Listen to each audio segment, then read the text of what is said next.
tournament play. That's what you guys see on TV all the time. Basically, everyone starts with the same amount of chips. Once you lose all your chips, you're out of there. The tournament keeps going until one guy has them all. In Stacked, you can choose from single table tournaments or multi-table tournaments.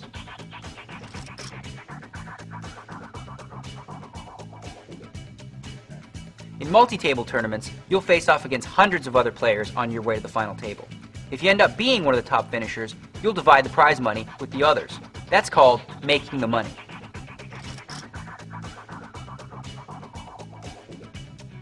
In some tournaments, there's a feature called the rebuy. In a rebuy event, if you go broke, you have the option to buy back in during the rebuy period. Once the rebuy period is over, you'll have an opportunity to add on to your existing stack.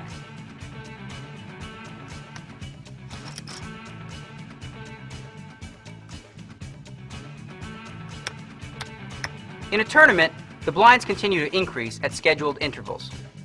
As that happens, you no longer have the need for the smaller denomination chips. So what happens then is we do what's called coloring up, trading the small chips for bigger ones. If you happen to have any odd chips, well, that's when we do the high card race.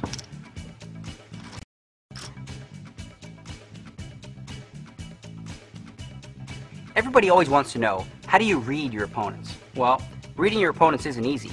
It's both an art and a science. There's really two approaches, or two things you can combine to help you read opponents. The first thing being physical tells, looking for mannerisms and trying to pick up on maybe facial tics and things. But realistically, looking to see how somebody twists their cookie, that's not going to get it done. What's more reliable is to focus on your opponent's betting patterns, how they bet their hands, and past betting history. So while physical tells aren't the be-all, end-all of reading your opponents, there's still a few things that you should look for that'll really help you out in a key pot. For one, if you notice that a player is betting really aggressively, and all of a sudden his arm extends like that, like, I bet! Well, chances are, this guy's trying to scare you. He might be bluffing. Conversely, if you notice that a person's betting, I bet, real careful, well, he's inviting you in. He's like, come on in, I gotcha. Which leads me to the next example, and that's the sigh. If you notice a guy go like this when he sees an ace on the flop and says, chances are, that's some bad acting right there. He loves that board, and he's just trying to fake a tell. Which brings me to the last thing. Once you've coined, and once you know that your opponent is using fake tells, look for stuff like that. If you see that he looks at the board and goes, you know what that means? That means he loves what he sees there. Once an actor, always an actor. Once a bad actor, always a sucker. You'll often hear people on TV say things like, I can see through his soul. Like, give me a break. No, you can't. The truth is, the great players are great. Why? Because they focus on betting patterns. They focus on the action, the pre-flop action, flop action. How does this person play these hands in certain positions? Does this person raise with a flush draw? Would this person ever just call with a big pair like aces or kings? The more questions you ask yourself and the more answers you get, the higher the likelihood that you're going to make the right decision in the long run. So again, to improve your hand reading skills, you need to combine both the art and the science. Both the physical mannerisms as well as your opponent's betting patterns. You really just got to pay attention. Watch your opponents. The more information you have, the better decisions you'll be able to make in those big, crucial pots.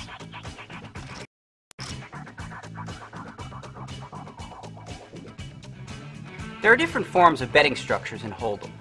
There's always 4 betting rounds, of course, but in Limit Hold'em, that betting is structured. For example, let's say you were playing $10 and $20 Hold'em. Before the flop, you'd have to bet and raise in increments of 10. After the flop, again, you'd have to bet or raise in increments of 10. Now on the turn, the bet doubles. Now you'd have to throw out 20 bucks or raise it to 40 bucks. On the river, once again, the increments earn $20 bets.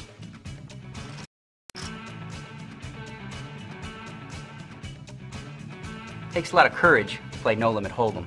When it comes to the betting, pretty much are no rules. You can bet, raise, re-raise as many times as you like.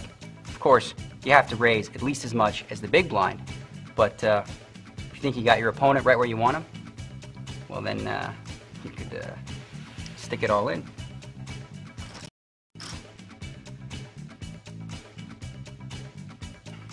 You know, back in the old days, if you didn't have enough money to call a bet, you'd have to just give it up.